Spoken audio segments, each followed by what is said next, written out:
Right. ColbyPlus.com for all of your wetsuiting needs, Scott Bass. Yeah, man. Colby Plus. Are you kidding me? Heck yes. It's super buttery. I see that Colby Plus has a blowout sale, like a closeout sale on some of their wetsuits. I got an email from Rob that said, I think the 4-3 hooded limestone and the 3-2. So there's a closeout sale going on at Colby Plus.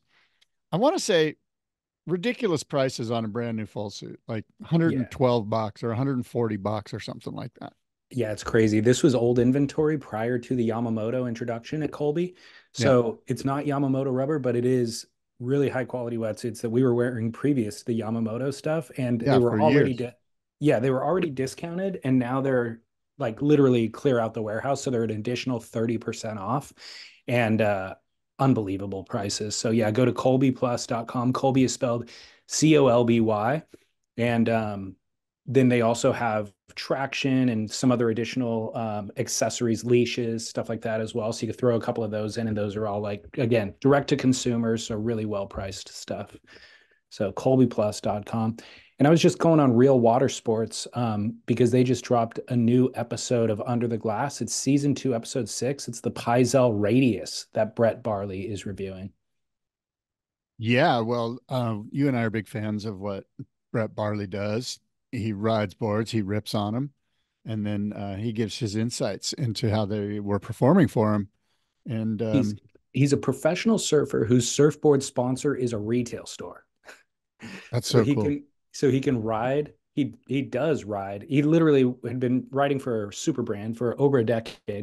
And when that relationship expired, Reel presented the idea. They go, "Hey, why don't you just take a board off the rack? You can ride whatever you want. We'll, film it and then you can review them and that'll operate as like a part of our YouTube channel." So that's what Real Water Sports is doing. The new episode 6, is in partnership with Surfline. So you can find it on Surfline or go to realwatersports.com, of course, because that's where the boards are.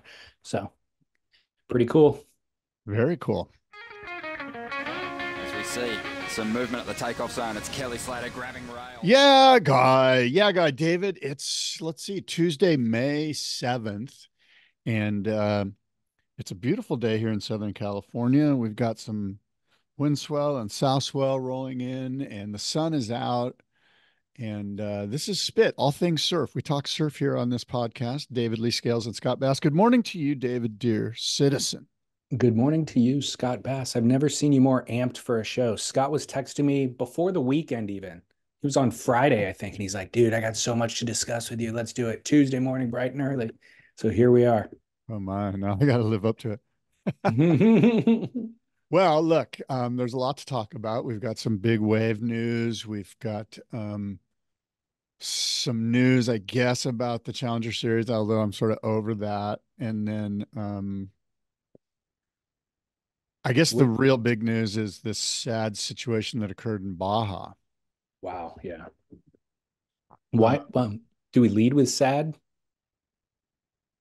I kind of think we should just talk about it. Yeah. Okay.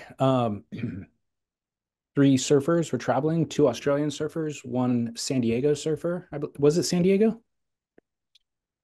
Yeah. I think he's San Diego. Yeah. Yeah. We're traveling in Baja on a surf trip and they disappeared late last week and their bodies were then found about 48 hours later. Um, Horrific situation here. The two of the surfers were actually brothers, Jake and Caleb Robinson. The San Diego surfer is Jack Carter Road. They were found dumped in a 50-foot well in Baja, 4 miles from where they were shot dead, and their tents burned. And I've read a couple of different stories. Obviously, there's been arrests made. I think there were 3 arrests made after the fact. And so information is still coming in as to precisely what happened. But from what I gathered from a couple of different sources, it seems that the 3 assailants approached them in an effort to steal either their tires from their vehicle or their vehicle itself. And these 3 victims resisted kind of what was going down and were essentially executed and their bodies, disposed of. So incredibly senseless for a very small monetary value. Um, and I don't know if I stated it, but these guys were on a surf trip. They were visiting to surf. Yeah, they were down at Punta San Jose near Santa Tomas, and yeah, I mean, you kind of nailed it. These guys came upon some people that were scouring around their campsite, and they resisted, and then these assailants shot these guys in the head and dumped their bodies in a well. It's horrible. It's absolutely disgusting, and they do have 3 arrests, and it looks like they're maybe going to make some more arrests. So our hearts go out to the families of the two brothers and Jack Rhodes.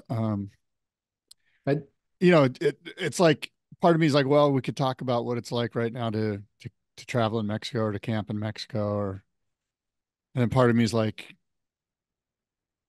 I don't know, maybe we should just chill out for a while and let the mourning continue. I don't know.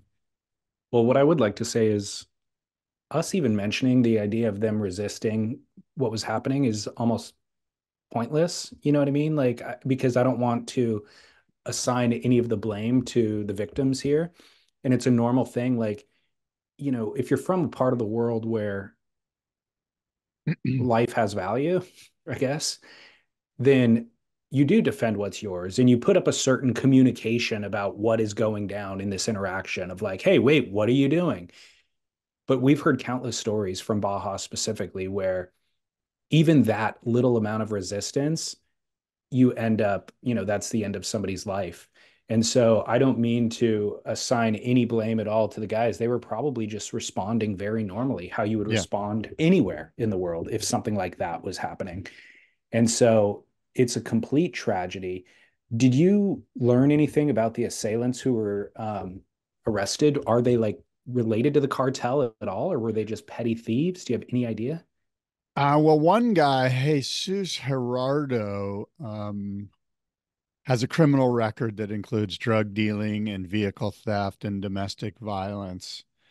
But my sense is that this is not cartel. Again, this is just my intuition. I don't have anything to base this on other than what you and I have read and what's out there in the news. But my sense is that these were probably some low-level meth heads in Mexico that were thieves because that's what their addiction has led them to become.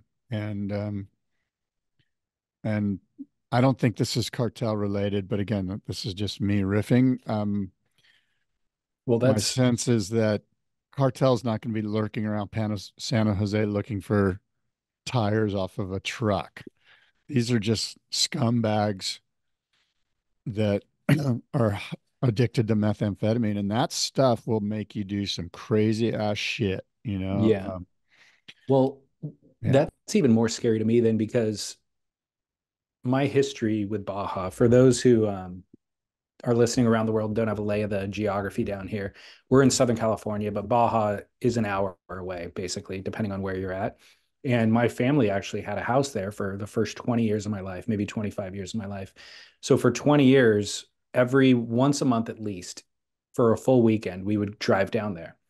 Hour to get to the border, hour past the border, and then we'd spend the weekend in Baja. And it was a playground. We had a fantastic time. Everything was inexpensive. We had fun waves, Um, and then around the time I turned 20, the cartel's situation went from bad to worse and it became very unsafe. And so as a family, we just stopped going because we'd hear stories of people who are even more seasoned travelers down there than us, the Paskowitz brothers or Mike Parsons or whatever, um, who are getting held up at gunpoint, and really bad things happening to them. And so we just stopped going, but it was cartel related. And so there was kind of a defining thing where it was like, I think it got rogue for a while, and the cartel realized, like, hey, this is bad for tourism. It's bad for the country in general. And so it then became kind of gang on gang violence. And if you went as a tourist and traveled during the day and things like that, you could kind of just, not have to deal with it. But I'm hearing more stories like this that are happening a little bit in the fringe where it is just random violence and drug related violence, but not necessarily related to drug dealing. And that makes it feel a lot more chaotic. Like if the government isn't stepping in and taking control and regulating these things, then, you know, tourism is going to cease to exist. Yeah, I think that was a pretty good timeline. There was a time there where there was some turf battles. There was a vacuum regarding cartels and control of the border, I think. And there was the Zetas and there were some others at some point trying to claim that area. And that's when it was really weird. And a lot of weird stuff was happening. And yeah, look, you know, if I don't go to Northern Baja, I just don't do it. I just Yeah. there's no need for me to go down there and do it. I did it for years like you know. But and by the way, I read something that was interesting to me. I think it was on Reddit or on one of the Baja travel forums, perhaps, but it was from like one of the moderators, like somebody that's very well established in the ways of Northern Baja. And his take on it was you'd simply be foolish to open camp anywhere between San Quintin and the United States border, anywhere in Mm. that zone. It's just, there's just crazy meth heads. You know, the cartels are making methamphetamine, they're making fentanyl, and some of that somehow leaks into the community, and you get guys that get addicted to this stuff, and they just turn into, it drives you crazy. You'll do anything to get money to buy this drug, and so camping to me seems like a big no-no. I think And if you drive south, if you get into the Todos Santos area or whatever, I think there's just not as much, community there. There's not as many, the population isn't as large. So there's just not as many opportunities for freaks to be there. well, that information though probably isn't widely enough known. So these guys who were the victims who we're talking about didn't know maybe that it was not safe to do that, or they just thought that they were far removed enough that it was okay. So I think that's important information that you share. I also got another little PSA that I'll play from a listener who does have insights, who called in to talk about this exact thing. He called in last night or last week, I think at the end of the week, as the story was still kind of breaking. Hoops Law here. I'm sure you guys love hearing from me, but this is for a show that has not happened yet, and hopefully you guys do cover the two Western Australian and one American that unfortunately just had a sad happening to them down in Baja and the Ensenada area just recently. Well, I'm not sure, David Lee Scales, if you are aware of the two guys that died in their van that had just crossed from the peninsula from Cabo down to the mainland, and they decided to drive at night instead of doing the first camp and then driving the next day, and their van was eventually found dead. But I think this might be something good to maybe broadcast on your podcast is don't fight them down there. If you find yourself in a really precarious situation and particular situation, let it go. I know it's going to feel like that they are going to feel stranded, but especially in the Ensenada situation, they're so close to the border. They will be able to get back up. They will be able to hitchhike, even if they even had to walk. It still was not far enough out in the middle of nowhere. That was a situation that was very easily rectifiable, even if they were left just standing stranded on the side of the road. So I think that's something that really should be, stressed and enforced to the Aussies and even other people that are going down there in Mexico. Let your belongings go. Let your car go. Let your stuff go. Don't fight it. It's for a lot of young guys, young surfers especially, who are strong and capable and kind of physically, the dominant in almost any situation that they're going to be in around the world. The instinct is to defend what's yours. And so it's important to kind of recognize that down in certain parts of the world, life has a lot less value and people are willing to extinguish it for very, very, what is very, very little to you and I, you know. Yeah. I mean, it's a horrible situation.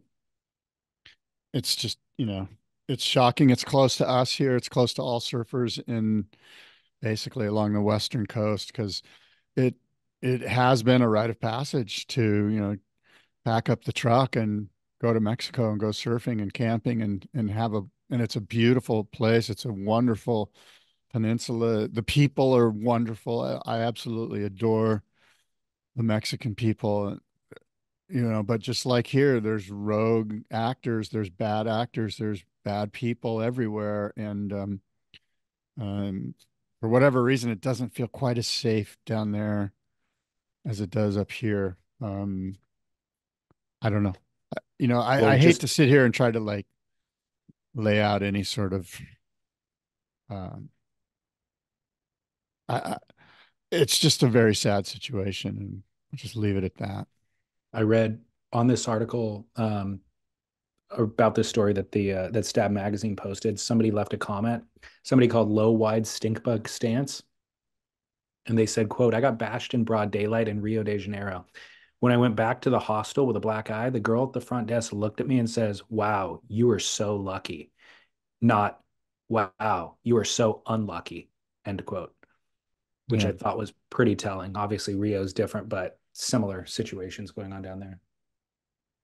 Yeah, Rio's different. The fact of the matter is, um, you know, a, more than a few surfers have been attacked down there. Um, I've got dear friends of mine that were attacked, put on the ground with a gun at the back of their head, you know. And this was all during that time, I want to say in the early 2000s when there was real disruption down there regarding, as I mentioned, the cartels and who owned that space. The bottom line is that, I mean, like this conversation can kind of evolve if we would want it to into drugs and supply and demand and all of that, blah, blah, blah. But I feel like right now we just need to, keep the families of these three guys in our center, focus and all that other stuff is just kind of like it's hot air. It's you and I talking about it's not going to do much. And you and I don't understand the political, Yeah. details well enough. It's so complex and it's ever changing, and you and I aren't up to speed on any of it. Yeah. But we are tied to the surf community and people who are traveling down there regularly. Yeah. And so it's important to share kind of in real time what is happening and the threats that exist so that our listeners and other people can make an assessment on whether or not they want to go. I was talking to a friend this weekend who was planning to go down to Gaviotas in the next couple of weeks and bring his girlfriend. And his girlfriend was like, "I'm out. Like, you can still go if you want to go. But now that I know this new information, no thanks." And so he's assessing whether or not he wants to go. Yeah, and it's kind of hard to go in light of what just happened. Like there's kind of a dreary sort of mourning kind of vibe on your trip if you go down there right now, just based on what we know. Yeah. And look, I get asked all the time, what do you think about Northern Baja? And I mean, for the last 20 years, I haven't gone down there. Well, I did go down there during Hurricane Maria or Marie, whatever that was a long So time ago. That was like 10 years. 2015. Oh, okay, 2015. Yeah. So almost 10 years ago. Um, but I wouldn't go. I wouldn't go. I wouldn't go. I will fly to Cabo. That's about the extent that I will do Baja these days. And Yeah. some people are celebrating, going, good, less surfers. And you know what? Okay, it's fine. Go Yep. get it. In a weird sort of uber selfish way, this would be, um, if you're going to ever go to Punta San Jose, this is probably the safest time to go. But Yeah. I, it's just, it's a no-go zone for me. Yeah. Yeah, it's an unfortunate, really unfortunate situation. None, I mean, certainly for the local people, certainly for the people who love it, but none more so than the people who obviously lost their lives this past week. So Yeah. condolences to those families. I know there's a couple of GoFundMe set up that people have been Instagramming me about. So I will put those in on today's show page as well, if anybody Yeah. wants to support the families in their effort to recover. Yeah. Well, look, let's shift gears a little bit. We've got some big wave surfing news. I don't know if you know this, but the Mavericks Awards happened over the weekend and created by Mavericks pioneer Jeff Clark and a local entrepreneur, Chris Cuvier. The Mavericks Awards offers $25,000 for men and women in three different categories: Ride of the Year, Biggest Wave, Performer of the Year. The award ceremony compiles all this video content. They have a big party, a night of celebration up there in Half Moon Bay. On the women's side, San Francisco's Bianca Valenti swept the podium for the third straight season. Willem Banks of Santa Cruz received Ride of the Year award for wheeling down a late afternoon bomb, getting into his signature tuck knee stance and surviving the avalanche. Santa Cruz's Alo, Alo, Alo, Slabir, hard name. I'm going to go with Alo, Slabir. Earned the coveted Male Performer of the Year award. It's the second consecutive year that he's won that title. And my good friend, Jojo Roper of San Diego, got the Biggest Wave of the Year award for a monster wave that he paddled into.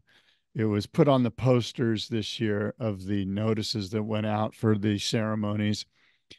And one thing that I really like about this awards is that the organizers have stated that the biggest wave and the ride of the year must be for prone paddle surfers. There's no tow awards for the biggest wave or the ride of the year.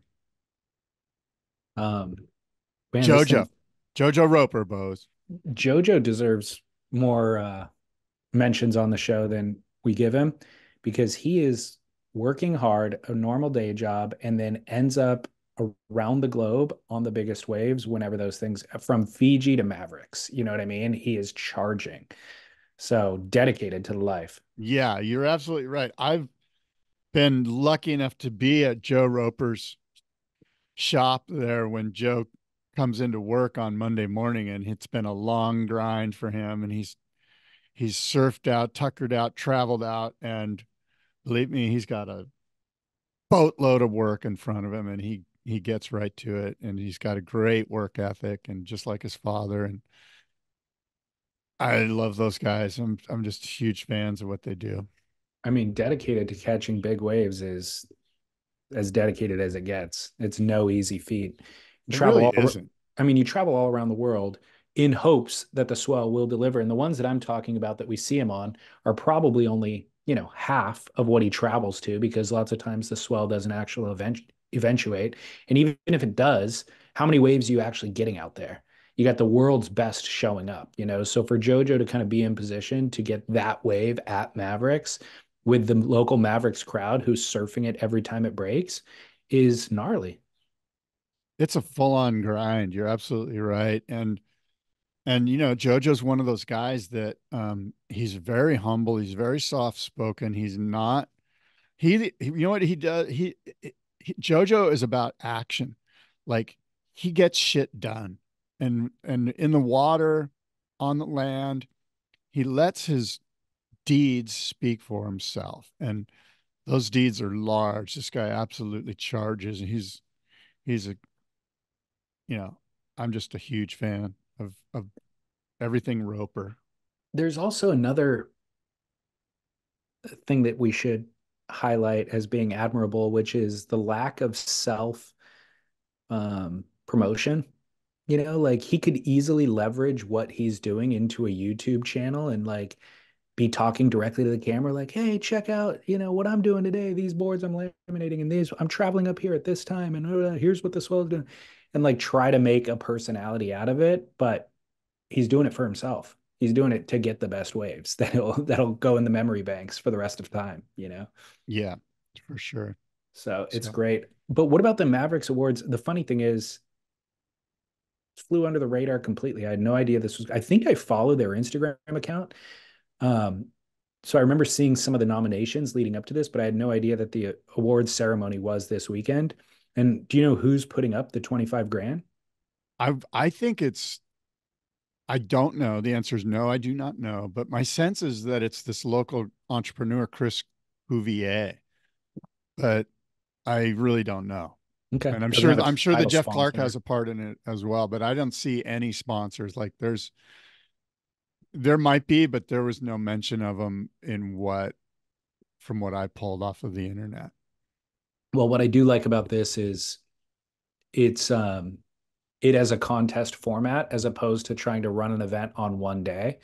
Like the idea of just kind of letting the clips accumulate, letting everybody do what they want, and then at the end of the season, the people who are most uh I don't know, tied to that community get together and then organize who they think is the best. I think that's fun. I agree. And there's something kind of cool about it just being at one spot Mm, rather than a conglomeration or a mishmash of big waves at all these different spots, which are kind of harder to kind of judge, I guess I'll say, because they're different ways. At least because it's Mavericks, you're like, okay, it's yeah. Mavericks. It's 30 feet. We know who you are. You are out there. Here's the proof. And it's pretty much, you know, Yeah. who absolutely dominated it during this El Nino year. And so, Well, the other person who I think we can also comment on uh, is Bianca Valenti, who she probably gets a little bit more press than JoJo does if we were comparing those two storylines, but she does the same thing. I mean, she is, committed to Ocean Beach, out there charging that. But then whenever Mavericks goes, she's out there. Then Hawaii, I've seen her the last, I don't know how many, 10 years in Hawaii through the winter season, putting herself at the biggest waves, trying to get big wave clips or whatever. The Red Bull has been doing a event called, I think, Magnitude or Amplitude the last few years, which is a similar thing. It's a video collection awards thing. And she's constantly putting in clips, top contenders in that as well. So she is also committed to the lifestyle and trying to push the boundaries of women's big wave surfing. yeah. So tip of the cap to those riders, Bianca, Willem Banks, Alice Leber, and Jojo Roper. And I apologize if I butchered your name. I'm sure I did. Now, How's it spelled? it's spelled ALO. Alo? Oh, yeah, aloe. I don't know. Oh, yeah, see, you don't know aloe or alo. And then the last name is Slebir, Slebir, Okay. Slebir. Interesting. Yeah. Cool name. And JoJo. So those were the winners. Now there's some other big wave news. I don't know if you caught this, but Surfer Magazine has joined up with Bill Sharp to present the Big Wave Awards. So once again, the big wave world has this large global platform for pushing the boundaries and honoring those men and women who do it with the Surfer Big Wave Challenge. And that awards ceremony will take place October 19th in Portugal at Nazaré. And top honors are going to be the Surfer of the Year, the Ride of the Year, the Wipeout of the Year, the biggest paddle, the biggest tow, and more.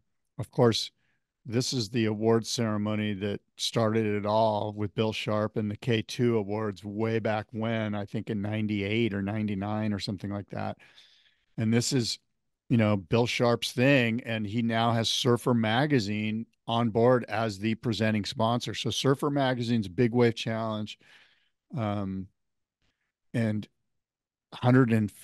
$150,000 in prizes that I'm assuming Surfer Magazine put up because that's the only name I see here. So $150,000 prize purse for the Surfer Big Wave Awards. And it looks like Surfer signed on, or it's called the Big Wave Challenge. It looks like Surfer signed on for, well, we'll see. But Surfer Magazine stepping up, David. And that's interesting. Go ahead. It's a full circle moment, isn't it? And that's the way the surf industry is. It's all very small, and there's big money that flows in at times, and everything gets shaken up. But in the end, when it all contracts back, it's the same couple of names over and over that you tend to see. And it's a good move for Surfer Magazine. We obviously talked about this award show back when it last ran. I guess it would have been October, a few months back. And we were commenting on how it was surprising that there was no big sponsors involved. Like it was Bill Sharp in a much more stripped down version of what he's always done. But it was great. Like, we were fans of it. They did a great job with it. People from around the world went to Portugal to accept the awards. I remember Nathan Florence winning a couple of categories. So it's awesome that surfer has taken appreciation or is appreciated and gotten involved with what Bill's been doing really, really well all along, you know?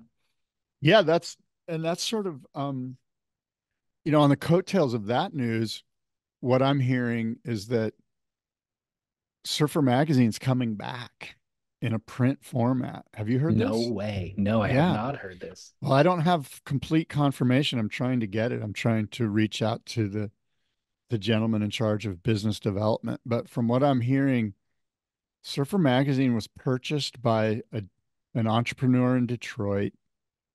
I'm going to butcher his name, but it's like Manajo Bongova. But and again, a lot of this I'm butchering, which is, if you listen to the show long enough, you know that I'm just piecing stuff together. But he's the guy that was behind the 5 Hour Energy drink, and he's a very wealthy guy. And he purchased a bunch of publications. One of them is Surfer, and he put a guy in charge. And these people, from what I'm being told, are understand the power that Surfer Magazine had at one point. That it was basically the arbiter of our culture for probably 3 decades, maybe 4 decades, maybe longer, and along with some of the other print publications. But it So was they're the you know Bible. they're investing heavily into the brand of Surfer. They're not just going to sell Surfer toothbrushes or whatever and license the name out to whatever. Now there might be some licensing deals. I don't know, but they're trying to um, rejuvenate the Surfer brand in the fashion that it should be. It's one of those brands where it's like, okay, don't just, if you're going to do it, you got to do it right, or don't do it at all. Well, interesting though that print would be part of that business plan because I agree with you. Like, stay authentic to the brand, like uh, maintain the credibility and the reverence and all that sort of stuff that the brand has already established. But what is the business model? What are you selling? How are you generating revenue? And the idea that they're considering going back into print, allegedly, I wonder what the business model is around that. Is that a Well, viable business model? I would agree with you. I see that and I go, it sounds like some guys got together and just, I don't know. I know that I'm I mean, sure that there will definitely be and already is a digital asset that's a digital vehicle, a digital distribution point for their content. There's no doubt that's part of it. And from what I'm hearing, they're going to have a print magazine as well. And there is a way to do it. I mean, look, Surfer Journal is profitable. You know what I mean? So there is a way to do it. It would be you'd have to limit the number of issues that you publish a year and then limit the number of prints. Like, we're only going to print 20,000 copies and we're just going to charge $25 an issue. And we know that there's 20,000 people around the world who want this thing. And those who aren't on that list, or those who can't get in that 20,000, are going to have to borrow it from their friend, and it'll just create this demand issue that is greater than the supply. I think that would be the business model. And if you can't get your hands on the print, you just follow all of the digital stuff, but make the print a hot commodity, essentially, by yeah, limiting the supply. like long form content that no one can get, that's super great, that's written by the Derek Hines, by the people, by the Parmenters, by the people that are basically you know, cultural provocateurs, I guess, that are just the ones that everyone sort of looks to. Um, so you get the best and brightest in the world to write for you. And yeah, just limited supply. The good news is, for somebody who's in the position of the guy that you're talking about and the legacy of the Surfer brand, those writers are available. They have things to say, and there's nobody stepping up willing to pay them what they deserve to get paid. So if you have that bankroll and you said to the people that you just mentioned, "Hey, we're going to give you $5,000 to write an article," they'd be like, Sweet. How many words do you need? You know what I mean? Like they are an unlimited kind of resource that you could tap who just have not been paid adequately ever for their words. Yeah. Yeah. I think it's interesting. And I hope that it's all comes to fruition. I think it's going to. I'm trying to reach out to the biz dev guy, and I'm supposed to have a call with him this week, and we'll see what I Well, learn. the other thing, as I kind of think through the business model, um, the print wouldn't be the profit center, obviously. Like if you design it the way that I was just talking about, all that it does is secure and continue the legacy that already exists of it being the quote Bible of surfing. And so you would use that just as this kind of like, look, Yeah. this is who we are. But it's at 20,000 copies at $25, it's never going to generate a profit. It's just to keep that ball going. But through all of the digital media assets, that is where obviously, and I mean, Instagram and social media has proven it. That is where profit is now, Yeah. like generating this ephemera that is kind of a flash in the pan, maybe, but it's profitable because it sees so many eyeballs. That's the business model. And then the print is the art essentially.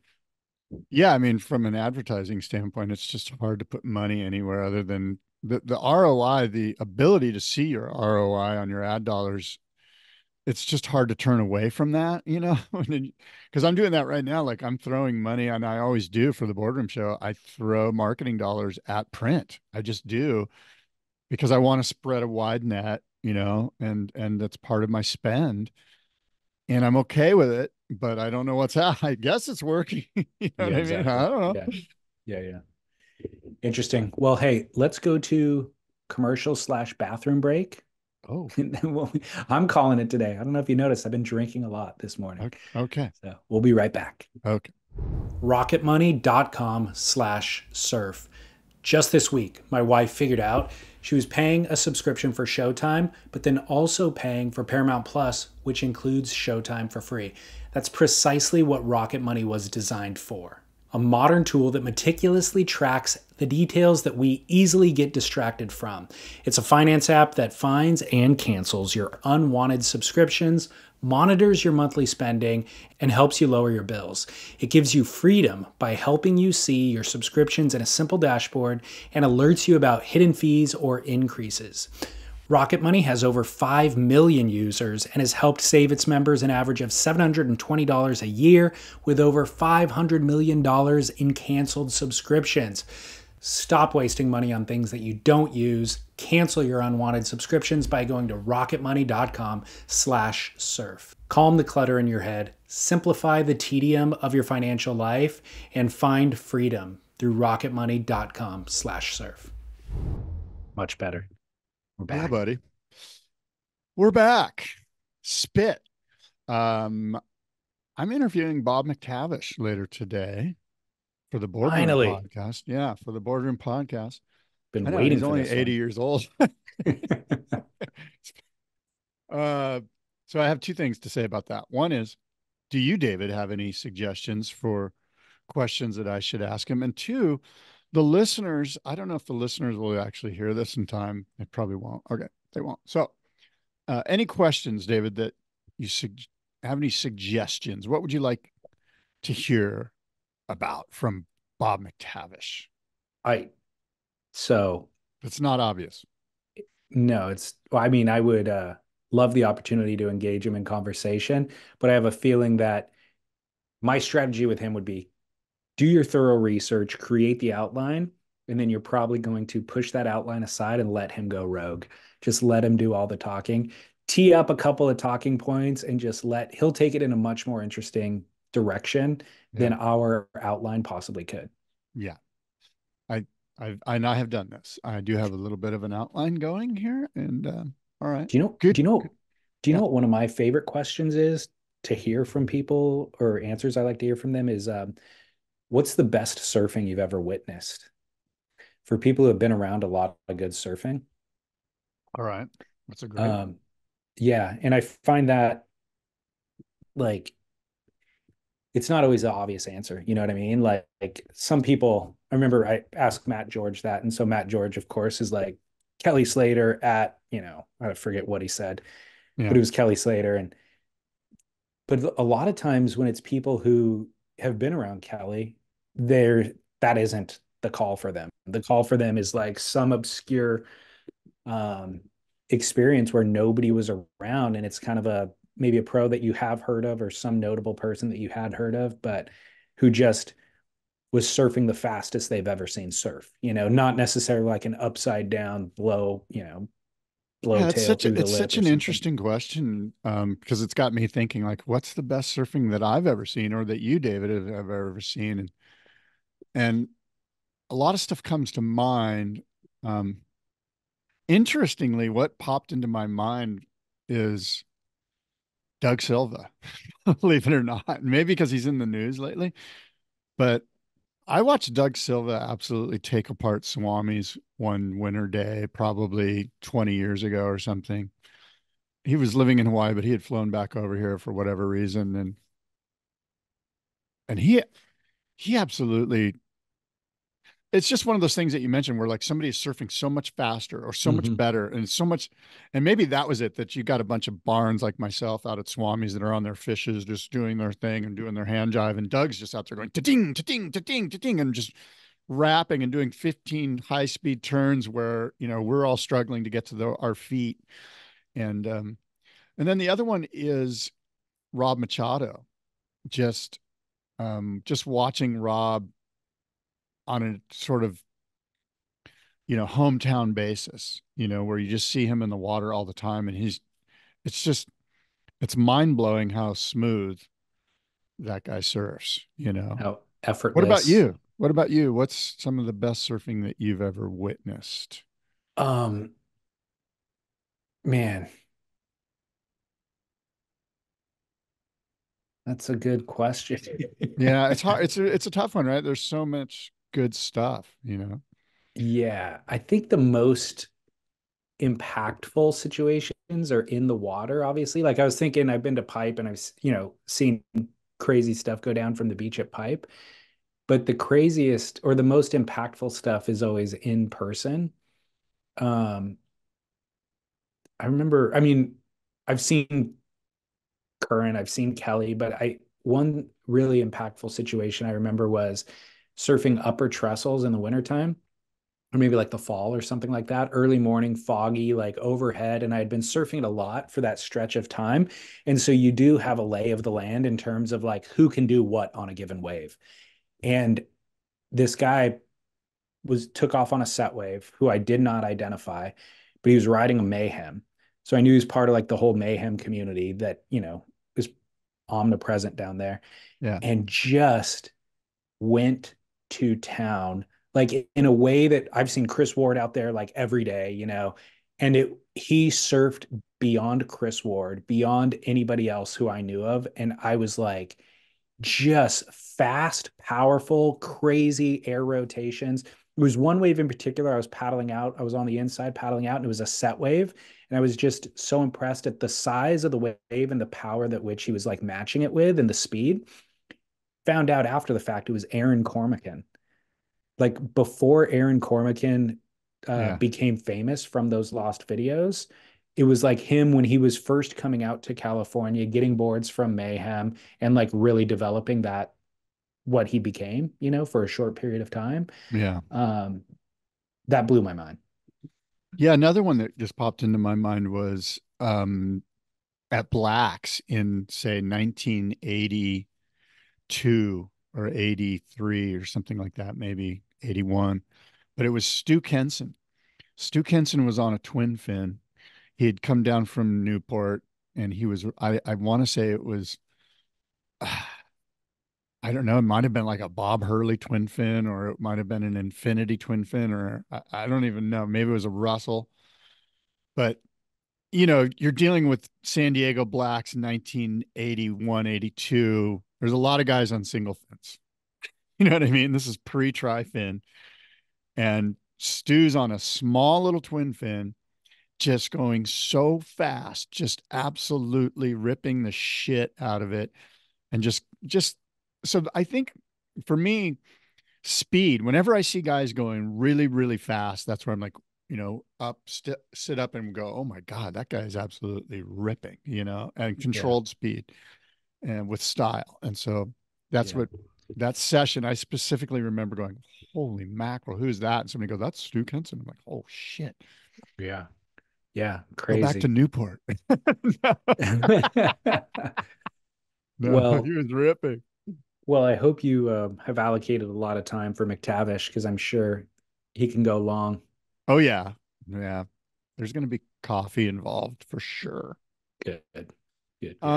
Another story, by the way, before we get to that, I want to mention Best in Show Right. at the Boardroom Show. The category is Twinser, the Best in Show board build off presented by Go Fast Campers. Okay. The good folks at Go Fast Campers have stepped up to support the surfboard building industry. You can get platform campers, platform rooftop tents, gofastcampers.com. Twinser is the category. So I'm getting a lot of people already signing up. Build your Twinser, whatever that might be like. And I'm setting up a situation where the viewing public of these boards is going to be able to vote this year on Oh, Best in perfect. Show. Yeah. That's So you'll perfect. be able to go along, look at all of the different boards in the Best in Show exhibit, and place your vote on who you think has built the best Twinser this year. The Best in Show board build off presented by Go Fast Campers. Now, I have another item here, which has to do with the West Coast Board Riders Clubs, David. Okay. As you know, this sort of organic homespun network of local surf clubs has been having surf contests here for quite a few years here. It's like the city of San Clemente versus the city of Newport Beach versus the city of Huntington Beach versus the city of Oceanside, city of Encinitas, blah, blah, blah. It goes on, Santa Cruz. And the cool thing about this series is that it allows up and coming competitive surfers, young folks in the community to all rally around their own little surf tribe and compete against these other surf tribes.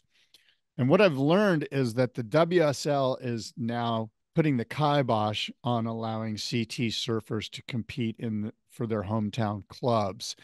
Now, in the past, the Jake Marshalls of the world, the Colapintos, the Katie Simmers, the Lakey Petersons, they got to surf for their local clubs. And it was a really fun thing for the younger kids to be able to surf and compete with and against. And oh, by the way, once you get to the championship level, believe me, San Clemente wants Griffin Colapinto on their team, just like Encinitas wants Jake Marshall on their team, because these are their local surfers. Yeah. And the WSL is now saying no to CT surfers on this very small, local level, fun, competitive arena. And I think it's soft. I think it's just weak. I think the WSL should be lifting up and growing the pond of what the West Coast Board Riders clubs are doing and not, putting the kibosh on this and basically it reeks of sort of authoritarian dictatorships. So That might be a little strong, but they long have had a essentially what is a non-compete, where they don't want their athletes going and competing in a um competing organization competing in a competing organization, so as not to take away viewership from the WSL and their assets. But this isn't that. I mean, they can't possibly think that the local board riders club is a threat to their eyeballs and their business, can they? well, that's just it. They do, which is why it's so weak. It's I completely mean, soft. They should be celebrating this and being exactly. about it and being helpful This and props up the WSL. yes, exactly. And the fact that they don't see that is, I can't even believe it. And you mentioned non-compete. I'm glad you brought this up because there's been some, I think on a federal level now, we've learned through an appellate court or the Supreme Court that non-compete clauses don't hold any water on a federal level. Now we know the state of California is that you can't do non-competes here. So I ask you, like, if you're Katie Simmers and you're like, come on, I want to surf for Oceanside. These are my bros. This is where I grew up. I'm very proud of Oceanside. I'm Katie Simmers. Don't you think she has the leverage? And I'm not saying she would do this, but don't you think she has the leverage to go, guess what, WSL? I'm surfing for Oceanside. And if you don't like it, I dare you to kick me off your league. You know who has more leverage? Katie Simmers has more leverage than WSL. Katie Simmers is the new Kelly Slater. Yeah, well, I don't think anybody has the vested interest to do something like that. I think lots of times you and I discuss these exact conversations and we're like, man, if somebody just put down their foot, except nobody really cares to, like Yeah, the WSL is making these kind of decisions in a boardroom, let's say, removed from the athletes themselves. The exactly. the athletes hear about the decision, Kaylee Simmers, let's say, and just goes, you know what? I wasn't going to be home that weekend anyways. I was going to be in Hawaii that weekend. So what do I care? No big deal. If she actually felt very strongly, like, no, I love that local event. I am going to be at that local event, and went and had a conversation with whoever the decision maker was at the WSL, the decision maker at the WSL would probably be like, yeah, no conflict here. That's cool. We'll give you a pass to do that. They probably wouldn't care. I think the people at the WSL are just making these blanket decisions that they think are good for the brand on a kind of higher level. And then the athletes also aren't as passionate about what you're talking about to actually go and fight the battle. And so in the end, everybody just kind of moves forward. Yeah. Well, it's interesting because the athletes used to have a bigger voice. There's a pretty interesting little article that Corey Lopez did. I think it's on Real Water Sports website, or I got to it somehow, where it's Corey talking about the changes, the cut, and so forth and so on in the WSL and the changes that he's seen. And he brought up a really important fact. Well, an interesting anecdote, I guess, is that, it used to be called the Association of Surfing Professionals, That's right. the ASP. It was the Association of the Guys, of the Surfers. Now it's the World Surf League. There's no mention of the actual surfers. And when you think of like the PGA Tour, that's the Professional Golfers Association of America. It's the labor force. It's the guys that are doing it. And I don't think any time in surfing's history has the labor force, the surfers themselves, had less of a voice in what happens with their sport than right now. And Great point. there used to be the Gravel Mitchells. There used to be a whole crew of guys that got to sit in on the meetings and make and have a voice in what was going to happen with their sport. And Corey made some really good important points about it. So I don't know if you Well, can to check that that out. point, that's precisely what the Board Riders Club is. It is 100% by the surfers for the surfers. Like they are the decision makers. There is no bureaucracy involved. And so that's what we love about it. And oh, by the way, it's so good for the local communities. I mean, I think if you asked like Rufo or Peter Mel up in Santa Cruz how important it is for the young surfers to have um, this type of entity that gives them some camaraderie, that gives them some fellowship, that gives them some surf, that gives them some direction, which is needed for these young people. They tell you that this is a great thing, and I I think it's a great. I know for a fact. I see it here in Encinitas. I've been a commentator on some of the board riders things that they have here, and it's a really fun thing. It's good for the communities, each and every one of these communities, and it's really good when you can go and the local 13-year-old surfer gets to hang out and surf with and against Jake Marshall Yeah. or Caitlin Simmers. And I just think it's really weak. It's weak sauce for the Well, WSL to not allow the CT surfers to compete in these board riders events. It's I think just, what I don't know. And, happens, by the what, way, non-compete. right. Well, what Let's happens explore when you that. have, when you have this like authoritarian, corporation that has basically a monopoly on what they're doing, professional surfing, is that they've distanced themselves obviously from the core. And so there was a period of time where the core just remained small and little factions. But I think we're getting to the point now where a lot of those small things have become medium things, and those factions are now banding together. Surfer Magazine working with the Board Riders Club, Surfer Magazine working with the Big Wave Bill Sharp thing. And now you have a benevolent billionaire, or who knows how many millionaire, the guy from 5 Hour Energy who you're talking about, who's going to throw some money into it. And so all of that, the individual talent that has been laying just kind of in wait, can now be empowered to actually become a real competing body compared to the WSL. And somewhere for athletes and talent to go earn a living and showcase their talent other than the WSL. And so the WSL should be recognizing these things as opportunities for them to re-engage the core and their own community and their own potential viewership rather than alienate them further. Yeah, and I also think it's an opportunity for local sponsors, like let's say local car dealerships, to get behind like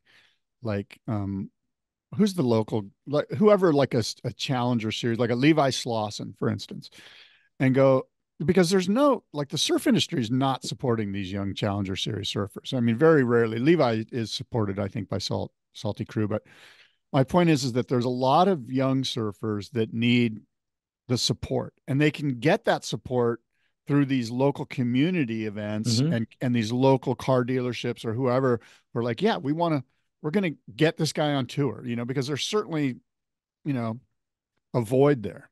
Mm-hmm. Yeah, I like it. Um, well, that I know you said at the beginning of the show that the CS uh, tour is a little bit tired. That news is tired to you now, but we haven't discussed the winners of the Snapper event yet. Yes. So I think that's worth it because it segues right from where you're talking about, because the stories of the two winners, Mikey McDonough and Aaron Brooks, are exactly what you're talking about. Homegrown local heroes who rose up above the ranks to put on really incredible performances at a world stage, taking out some of the world's best. In really good waves too, fun waves to watch. Yeah, incredibly fun. I mean, I But the really girls, enjoyed I the saw event. there was, yeah, me too. The final day, I told you, remember, like last time I go, watch Yeah. out, Friday is going to be good. I saw some girls just get sick pits, like deep ones, early in the morning. Aaron Brooks is the real deal. Aaron Brooks won the event on the women's side. She's 16 years old. Best snapper tube I've ever seen by a female surfer. A lot of people were saying it would have been a 10. She did get a 10 on the wave. A lot of people were saying it would have been a 10 in a men's heat, which I think is kind of It sounds misogynistic. it does sound misogynistic, but it's also a turning point. I mean, that is a Yeah. cornerstone statement to make, is like, if the judging between the men's side and the women's side can become congruent, and one and the same, then I think that is an official flashpoint in surfing, and that might be the wave that officially could transition it. So fantastic to see Aaron Brooks. We've seen her free surfing a lot, but we haven't seen her commit to a lot of competitive things. And so seeing her kind of show up and blow up in this event when the waves are real legit was awesome. Yeah, it was a fun event to watch, and we'll see what plays out here. Well, Swamp Dad, commenter on Stab, called it the Womentum generation. I saw that. The That's Womentum such generation. that one's going to stick. Somebody wrote that one's going to stick, right? Right It's underneath. funny. Yeah, It the is. It's a momentum. good It one. doesn't roll off the tongue, but I like the No, play on words. I did too. But the other thing that I just could not believe as I was watching it unfold on a late Friday night on my sofa was the story of Mikey McDonough. Yeah. Like, I haven't felt this amped and excited to watch somebody win for a very, very long time. I had never heard his name before this event. He wasn't even the most informed surfer of the event, to be perfectly honest, Yeah. but he never faltered. Like, he was surfing good throughout the event, but I had my eyes on certainly Sammy Pupo. I had my eyes on Joao Chianca. Um, I Josh thought Burke. You and Josh I were talking Burke about Josh Burke. surfing phenomenally. Hiroto Ohara, who you mentioned last week, I started really paying attention after our conversation. He's got something slightly different in his approach that is freaking Sparky. magnetic to watch. Sparky. Yeah. It's sparky, but it's also outside of the lines of the judging criteria slightly. Like, crank so hard off a bottom turn and go up into the foam climb instead of like cracking the lip. And it's like, gosh, number one, that's a way more risky maneuver. But number two, it's not going to score nearly as high if you just went vert into the lip. But it was so cool to Yeah, do, he's got a little dance in him, doesn't he? He's got a for little sure. taro, a little bit of Exactly. dance, which is super important. Yeah. It's radical to watch. But with that, like I said, it's slightly outside the judging criteria. And so he Yeah. lost ultimately is what happened in a given heat. But all those guys had my focus. Mikey McDonough slowly just trudging through. And but to be perfectly honest, never faltered. Like delivered when he needed to. And so he came up in the final against the reigning event champ, which was Sammy Pupo. And Sammy Pupo looked insane leading into the final. But in the final, fell a couple of times, didn't get the best waves. And what did Mikey do? He capitalized and he did what he needed to do. And so he was just, I think he's from Lenox. So not the hometown hero, but a Pretty close. local countryman. Yeah, close enough, who had a huge cheering section on the beach, who just did the ultimate story, the underdog story, and won the Yeah. event. Yeah, that's cool. It was a good thing. It was good fun. And it's good to see the local boys, the local lads all psyched on their guy. And Aaron Brooks absolutely ripped. And so The one the one thing yeah. I'm going to say, in case anybody from Rip Curl is listening, Yes. they need to change their sponsor logo on the boards, because Mikey McDonough I had never heard of before, and I'm watching him surf. I didn't even know he was sponsored by Rip Curl throughout most of the event. That sticker, it's black and it's in a straight line. It says Rip Curl and it has the little wave at the end of it. But ultimately, it in motion, it just looks like a black line on the front of the board. It could be any logo, it could be any brand, as Mm, opposed to the days of the search where it had that really defined triangle shaped logo with the colors that was hmm. just distinctly Rip Curl. You saw Tom Curran or, Mick Fanning later, or Yeah. currently Mason Ho uses that logo because he's on the search team. Like, you see that Iconic logo, iconography. yeah, it's unmistakable. As soon as, no matter what type of attorney's doing, he's clearly branded by the search. Yeah. Mikey McDonough was just like, who is this kid? Never heard of him. Who's he affiliated with? Can't tell, even though I'm trying to look. You know what I mean? So, That's too bad. Okay, well, Rip Curl, get your act together. No, they're great. We love Rip Curl. um, it also feels like something's a little bit different with the WSL. We know they've had some leadership changes, people within the company changing titles. They have a new CEO.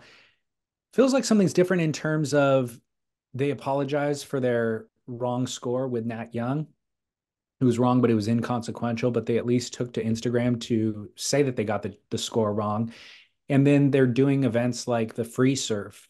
First of all, the World Champions heat. And then after that, the free surf heat with Paul Fisher, an Instagram influencer personality, former pro surfer, and getting him to bring his friends to go for a free surf and, showcasing it on air. So feels a little bit different. Shake up. Yeah. Well, I'm not sure if that's like just the local Australian WSL person just going, yeah, let's do this, or if that comes from Santa Monica. I don't know. I do know that from what I'm hearing, Graham Stapleberg is the president of the WSL. He was been charged with directing the sport of surfing, the actual competitions that we see. It's not Ryan Crosby, the CEO. It's the president, Graham Stapleberg. That's what I'm hearing. And of course, Graham's been a part of professional surfing for probably more than 3 decades. Um, so we shall see. I don't know what that means relative to Jesse Miley Dyer. I don't know. She They're got a just, demotion. She got a title change, but it seems like a slight demotion as well. yeah. So Graham Stapleberg, I think, is the guy that we're all going to be looking to give a thumbs up or to have some questions about. And Do you hopefully know Graham will change this silly West Coast Board Riders edict. I think it's soft, and the smart move here would just to be to let these communities have their heroes. do you know what Graham's title was within the WSL prior to this president nomination? It was something like, like director of, it had one of those silly kind of Yeah, like yeah, yeah. techie titles. I think it was like yeah, something director of global affairs or something. Yeah, I forget. I Yeah. don't even want to say it actually. Yeah. Well, yeah, so it seems to me like CEO Ryan Crosby, hire a CEO, CEO oversees essentially the direction of the brand and the business operations, but you still need somebody to run the actual contests, right? And so Yeah. Graham is president of basically the contest, Sport. Yeah. the sport. Got it. Yeah. Okay. Yeah. Which makes sense. I mean, Yeah. He's been around it longer than well, anybody. and it's good that Ryan Crosby's like, I'm not the guy. You know what Yeah. I mean? Like, And who is the guy? And he looked around the room and everyone kind of went, that's the guy over there. And they went, okay, you're the guy. You know what I mean? Now, were there other candidates to run the sport? Um, I don't know. I mean, you and I've thrown names out. Most of those names that you and I've thrown out, they don't want anything to do with it. Exactly. And And so, Graham's already within the org, so this is just, yeah, it's a seamless, smooth yeah. transition. Yeah. Yeah. Cool. Well, we'll see. My prediction is nothing much changes. Well, yeah. I don't know. It's been a pretty good year for the WSL when you think about it. 2024 has not been bad. Yeah. A pipe was pretty good, right? Yep. The women had their moment. Mm-hmm. Sunset was pretty good. Mm-hmm. Margaret's was pretty good. Yeah, Margaret's final day was good. Well, I mean, Bell's was honestly, kind of Bell's sucked, but Bell's was not that good. Bell's sucked, Portugal sucked.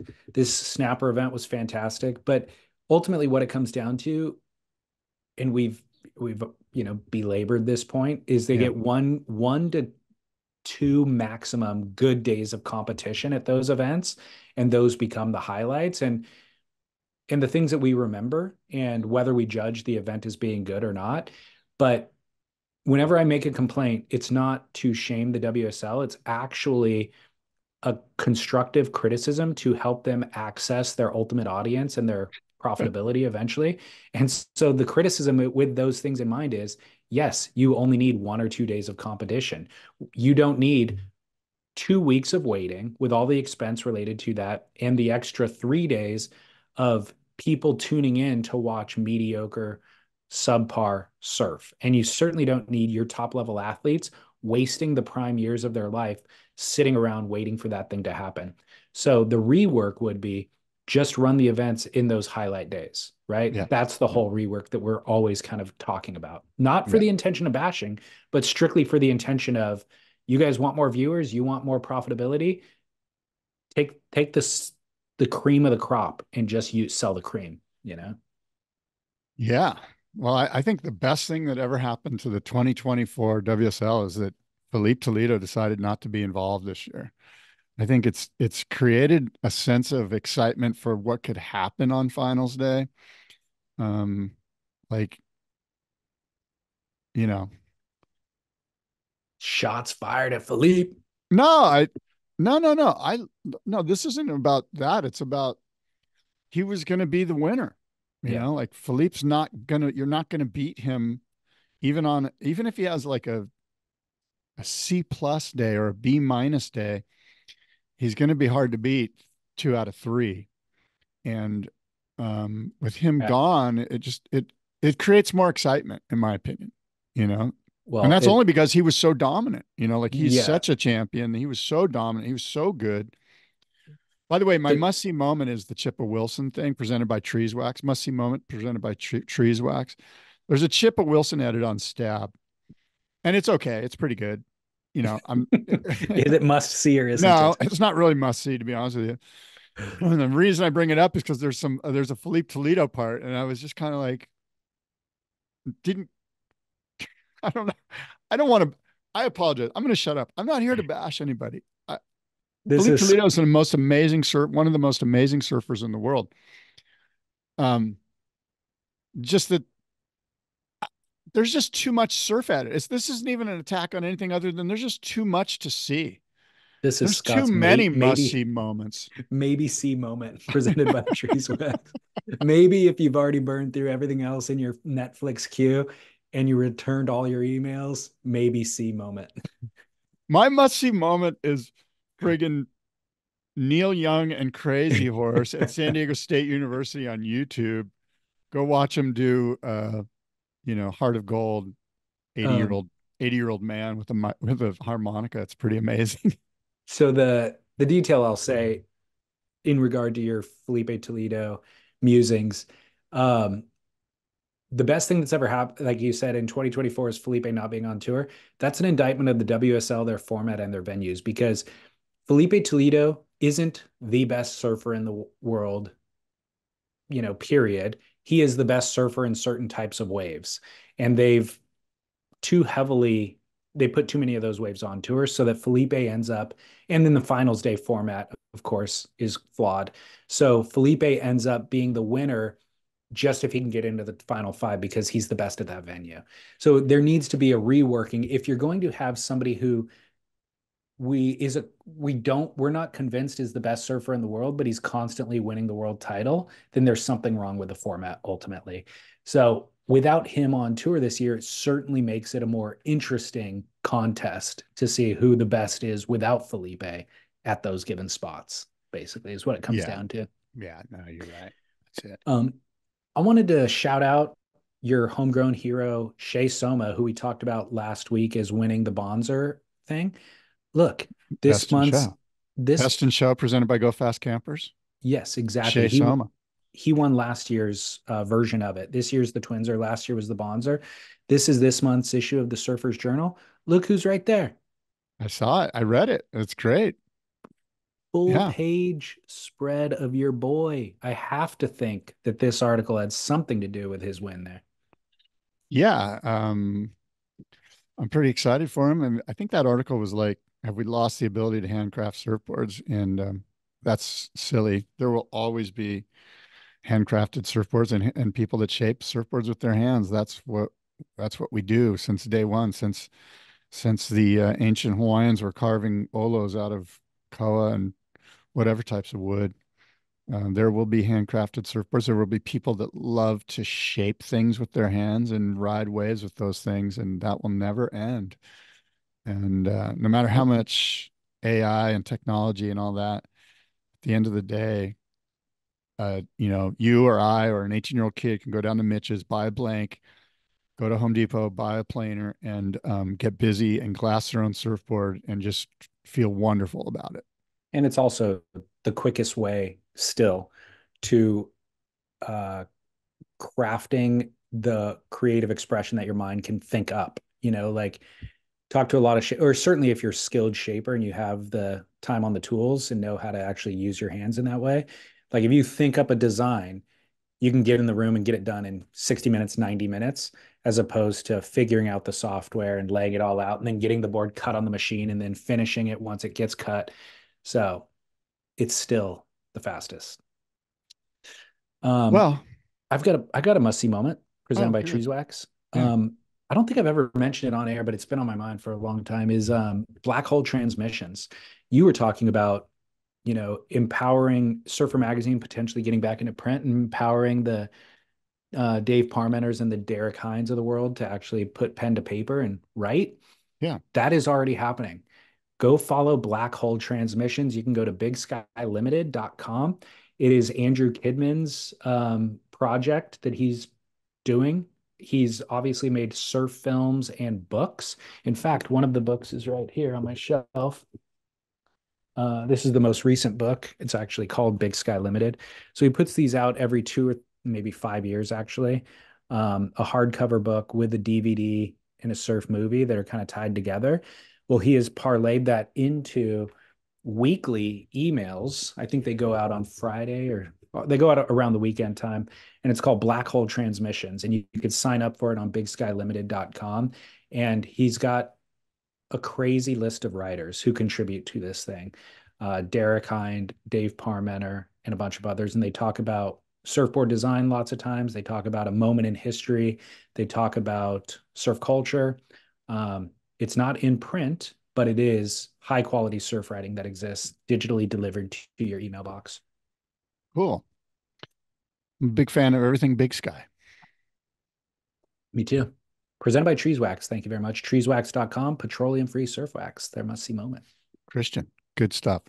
Okay, look, David, we've said a lot. Until next time, adios and aloha. All right. Mr. Bass, driftline.co, promo code SPIT for 15% off your patented neoprene lined board shorts. Look, super comfortable board shorts. They're warm, as you mentioned. They're neoprene lined, just half a millimeter, lined board short. And as you know, David, you and I are huge fans. We wore ours in El Salvador exclusively, And I'll be taking my drift lines again to Indonesia in a little Well, while. And when the water warms up here in California, I'll be wearing them here as well. so it wasn't exactly exclusive in El Salvador, if I'm fully honest, because I thought the water was going to be too hot in El Salvador. So I brought the drift lines, but somebody just DM'd me a couple days ago, and he's going to El Salvador, and he said, "Is it too warm? Did you bring your drift lines?" And I said, "I brought them. Wasn't planning to wear them, but after 2 or 3 sessions, I put them on. I think it was a morning session that was a little bit colder. I put them on. They were perfectly fine. It wasn't too warm. Like that little bit of neoprene is enough to keep you warm, but it wasn't too hot either. And the benefit of the compression and the benefit of the little bit of padding that you get is just more comfortable. Like it's Yeah. just more comfortable than being bare, full stop. Like you would think bare is more comfortable. It's not. Compression and that padding is better. So Yeah. no reason not to wear them. Yeah. Get your drift lines, folks. Drifties. Driftline.co, promo code SPIT. All right. Thank you, sir. All Okay, bud. Talk to you soon. right. See you next week.